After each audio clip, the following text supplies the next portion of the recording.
My name is Rebecca Zung, and I am a divorce attorney, and I am revolutionizing the conversation about divorce. Today's topic is fear. I start with fear in my book, and I start with fear here. The reason why is because the journey for divorce starts with fear for everyone.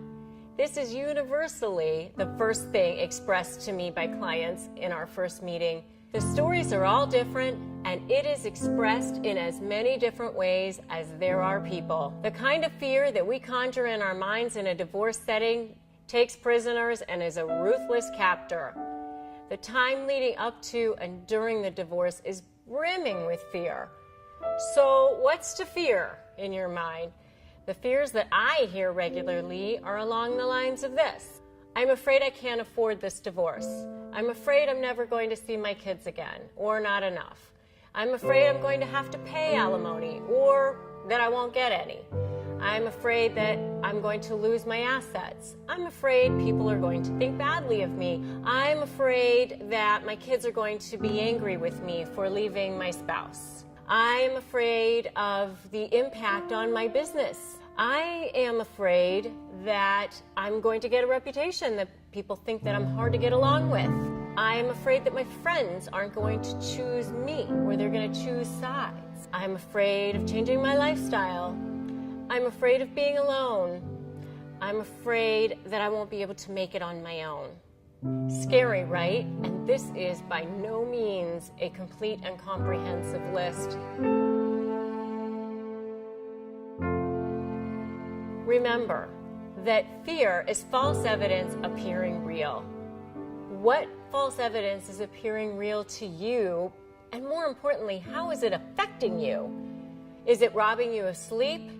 Is it stealing any peace of mind you might have?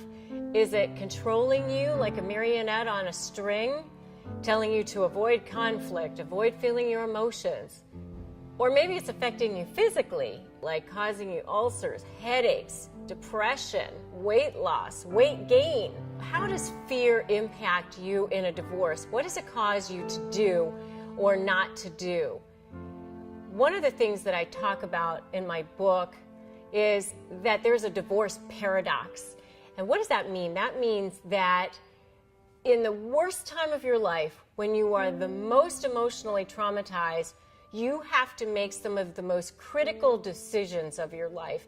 You have to make decisions that are going to affect your future, for your children, and for your finances. If you are making decisions that are motivated out of fear, they're not going to be decisions that are sound or that you're going to be happy about down the road.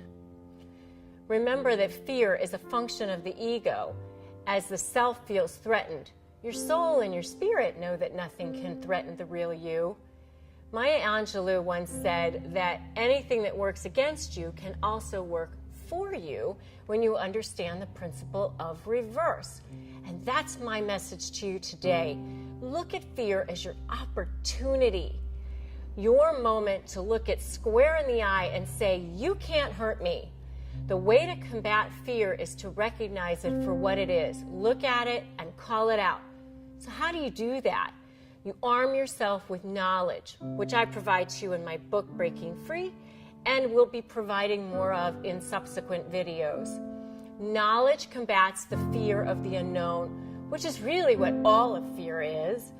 Armed with knowledge, you will be able to transform your fear into confidence and courage. When you face fear squarely and break through it, you feel empowered, inspired, and strong.